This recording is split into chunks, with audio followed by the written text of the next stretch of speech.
Good morning student. Today we are going to learn 4th standard English subject 34 number lesson The King of the Golden River. Last videos we learned some hard words from this lesson.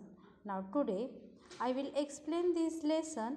So open the textbook page number 79. See the part first of The King of the Golden River.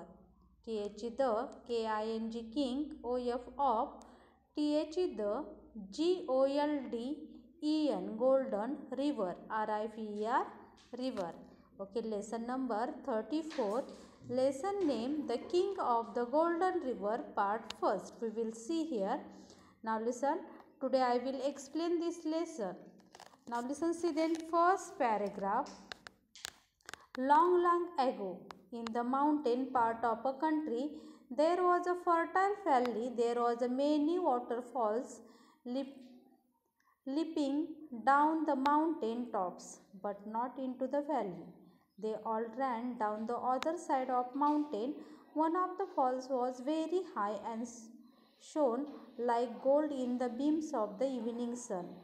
People called it the Golden River. Now listen, long ago in the mountain part of the country, okay, there was a fertile valley. आता पहा, खूप वर्षापूर्वी असा डोंगराळ असा प्रदेश होता. देशामध्ये काय होता? त्या देशात डोंगराळ असा प्रदेश होता आणि तिथं काय होते? व्हॅली होती, दऱ्या होत्या. There was many waterfalls leaping down the mountain tops but not into the valley.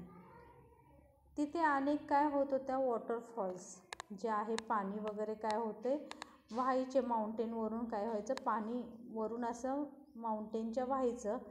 But not into the valley, परंतु त्या व्हॅलीमध्ये जात नव्हते. They all ran down the other side of the mountain. ते काय व्हायचे? माउंटेनच्या दुसऱ्या बाजूनी वाहून जायचं. One of the falls was very high and shone like gold in the beams of the evening sun.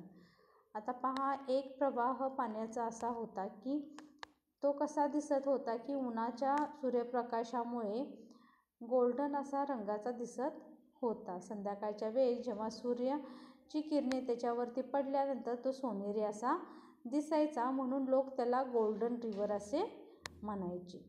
Okay student, do you understand no first paragraph? Now listen, see then second paragraph.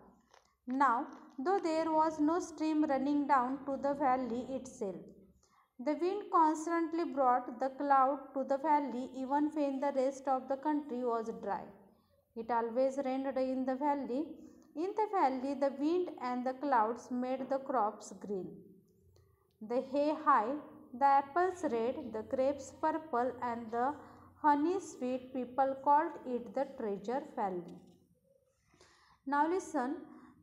Now, though there was no streams running down to the valley itself, the wind constantly brought the clouds to the valley. आता पहा, तिथे काय होते? Streams होतं, त्याच्यामुळे काय व्हायचं? त्या व्हॅलीमध्ये पाणी वगैरे असायचं. विंड कॉन्स्टंटली म्हणजे वारा हा कायम तिथे व्हायचा त्या व्हॅलीमधून. Even when the rest of the country was dry. मग भरपूर हा प्रदेश कसा होता तिथे? तर असा बिन पाण्याचाच होता, ड्राय असा होता, कोरडवाहू असा होता. It always rained in the valley, आणि तो पावसावरती काय होता? अवलंबून होता. In the valley the wind and the clouds made the crops green, the hay high, the apples red, and the grapes purple, and the honey sweet. आता पहा, असा एक भाग होता, व्हॅली होती, दरीचा भाग होता की तिथे काय होत होते? तर पिकं ही कशी होती? ग्रीन होती. आणि तिथे काय होते? हाय झाडांना ॲपल्स वगैरे रेड कलरचे लागलेले, पर्पल कलरचे ग्रेप्स होते, तर हनी स्वीट्स. आणि तो जो भाग होता, ओके, दऱ्याखोऱ्यातील तो जो व्हॅलीतला जो भाग होता, तर लोक त्याला ट्रेजर व्हॅली असे म्हणायचे. म्हणजे त्यावेळी जो दऱ्याखोऱ्यातील भाग बराचसा जो होता तो कसा होता? असा कोरडवाहू होता. परंतु ज्या ठिकाणी क्रॉप्स ग्रीन होते, ॲपल्स रेड लागत होते, पर्पल कलरचे ग्रेप्स होते, आणि जिथे स्वीट हनी होता, तर त्या भागाला लोक जे आहेत ते काय म्हणायचे, ट्रेजर व्हॅली असे म्हणायचे. Okay student, do you understand no second paragraph? Now listen, see the third number paragraph.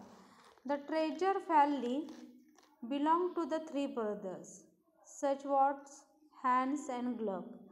The two older brothers were big, ugly and wicked. They were good farmers, but they killed everywhere that was not profitable for them. Even little things like blackbirds and the hedgehogs and crickets. They did not treat their servant well and gave them only poor wages. They waited till the corn had become very expensive in the market and then sold it for twice its value. They were very rich, but they were never ever gave even so much as a penny to the poor. People called them the Black Brothers.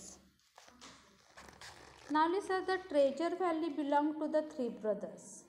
आता पहा, जी treasure valley होती,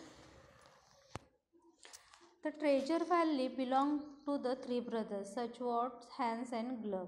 आता जी treasure valley होती तीन भावंडांची होती पहा. सच वॉट is Hans and Gluck. The two older brothers were big, ugly and wicked. आता जे मोठे जे दोन भाऊ होते ते कसे होते, कुरूप अशा वृत्तीचे होते. They were good farmer but they killed everything that was not profitable for them. ते खूप छान असे शेतकरी होते, परंतु but they killed everything that was not profitable for them. परंतु ते अशांना मारायचे की ते त्यांच्या उपयोगाला नाहीत, अशांना ते मारायचे. Even little things like blackbirds and hedgehogs and crickets. आता पहा, इव्हन ब्लॅकबर्ड जे आहेत, हेडहोग्स जे आहेत आणि क्रिकेट जे आहेत, अशांनासुद्धा ते काय करायचे, मारायचे. म्हणजे त्यांच्या उपयोगाला जी वस्तू नाही अशांना ते काय करायचे, मारायचे. They did not treat their servant well and gave them only poor wages. पहा, ते त्यांचे जे कामगार होते त्यांना चांगली अशी वागणूक देत नव्हते,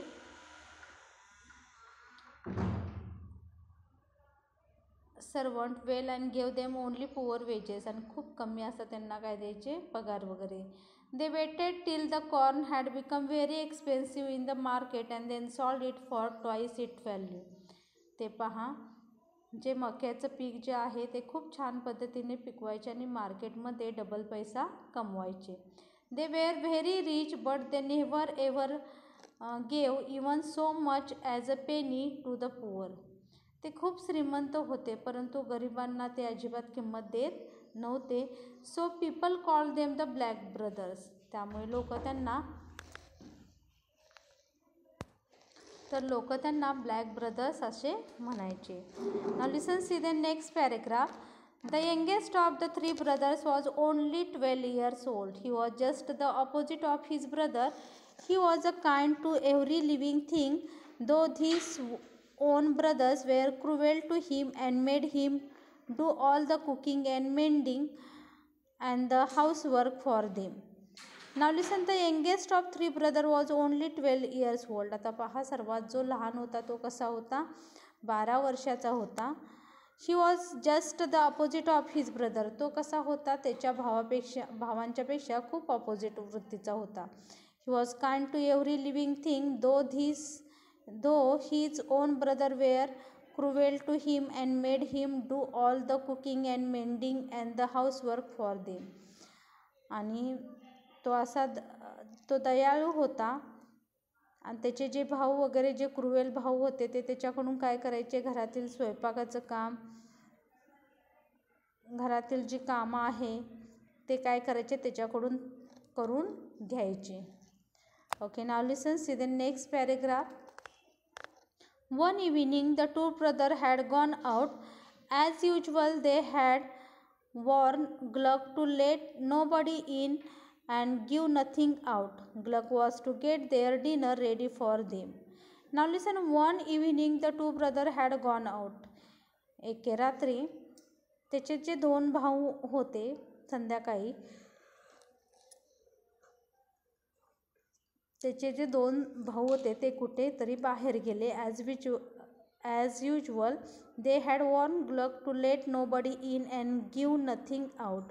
आणि त्यांनी त्यांच्या भावाला काय केलेलं होतं, ग्लकला ऑर्डर देऊन ठेवलेली होती, वॉर्न करून ठेवलेलं होतं की कोणालाही काही द्यायचं नाही. Gluck was to get their dinner ready for them. आणि ग्लक हा काय करत होता, त्यांचं जेवण तयार करत होता. It was raining very hard outside and the weather was very cold. Just then there was a double knock on the door. Gluck went to the window and put his head out to see who it was. He saw the most extraordinary looking gentleman standing at the door. Now listen, it was raining very hard outside and weather was very cold. आता बाहेर पाऊस पडत होता आणि बाहेर कसे होता, गारवाही होता. Just then there was a double knock on the door. डबलदा डोअरला काय केलं गेलं, नॉक केलं गेलं. Gluck went to the window and put his head out to see who it was. ग्लकने काय केलं, विंडोच्या बाहेर डोकं काढून पाहिलं आणि कोण आहे ते पाहिलं. He saw the most extraordinary looking gentleman standing at the door. He saw the most extraordinary looking gentleman. त्यांनी काय पाहिलं, एक वेगळा असा काय मनुष्य पाहिला. तो कुठे उभा होता, तर दरवाजापाशी उभा होता. Okay student, C the next paragraph. The strange visitor was very short with a large nose, red cheeks, curly mouth and merry twinkling eyes. He wore a conical cap as high as himself and a cloak 4 times as long. Now listen, a strange visitor was very short. आता जो मनुष्य strange visitor आलेला होता, पाहुणा जो आलेला होता, तो कसा होता, खूप छोटा होता. विथ अ लार्ज नोज, त्याचं नाक जे होतं ते खूप लांब होतं. रेड चिक्स, लाल असे गाल होते. कर्ली माउसचे, त्याचे केस वगैरे कसे होते, कुरे होते. अँड मेरी ट्विंकलिंग आईज, आणि चमकणारे असे डोळे होते. He wore a conical cap high as himself and a cloak 4 times as long. आणि त्यांनी काय केलेली होती, कोणाच्या आकाराची काय केलेली होती, कॅप घातलेली होती. I am wet, let me in, said the stranger. मी कसा झालेलो आहे, चिंब झालेलो आहे पाण्याने. Let me in, said the stranger. आता जो स्ट्रेंजर आहे तो काय म्हणतो, मी काय झालेलं आहे, पाण्याने खूप चिंब झालेला आहे, म्हणजे भिजलेलो आहे. I beg pardon sir, said Gluck. I am very sorry but I really can't. My brothers would beat me to death if I did any such thing. I beg pardon sir, said Gluck. आता पहा, Gluck सांगतो, I am very sorry but I really can't. माफ करा, मी तुम्हाला काय करू शकत नाही, मदत करू शकत नाही, असा ग्लक जो आहे तो कोणाला सांगतो, त्या स्ट्रेंजरला. My brother would beat me to death if I did any such thing. आणि माझे भाऊ काय करतील, मला मारतील जर मी तुम्हाला एखादी वस्तू दिली तर. आणि असे मारतील की मरणसुद्धा, मरेपर्यंत काय करतील, माझे भाऊ मला मारतील तुम्हाला एखादी वस्तू दिली तर, असा ग्लक कोणाला सांगतो, त्या स्ट्रेंजरला सांगतो.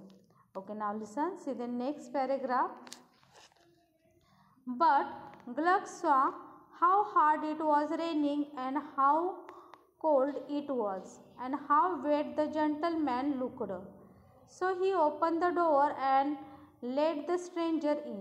Gluck thought he would let the stranger get warm inside for some time and ask him to leave before his brother came home. Now listen, but Gluck saw how hard it was raining and how cold it was. आता पहा, Glück पाहतो की किती पाऊस पडत आहे आणि किती हवेमध्ये गारवा आहे. And how wet the gentleman looked, आणि किती तो काय झालेला आहे, पाण्याने चिंब झालेला आहे. So he open the door and let the stranger in. त्यामुळे तो काय करतो, दरवाजा उघडतो आणि त्या स्ट्रेंजरला आतमध्ये घेतो. Gluck thought he would let the stranger get warm inside for some time and ask him leave before his brother came out home. Gluck असा ठरवतं की गरम होईपर्यंत जरा त्या स्ट्रेंजरला आतमध्ये घ्यायचं आणि त्याचे भाऊ येईपर्यंत त्याला काय करायचं, इथून पाठवून द्यायचं. Okay student, do you understand no this explanation? I think you understand it. Thank you.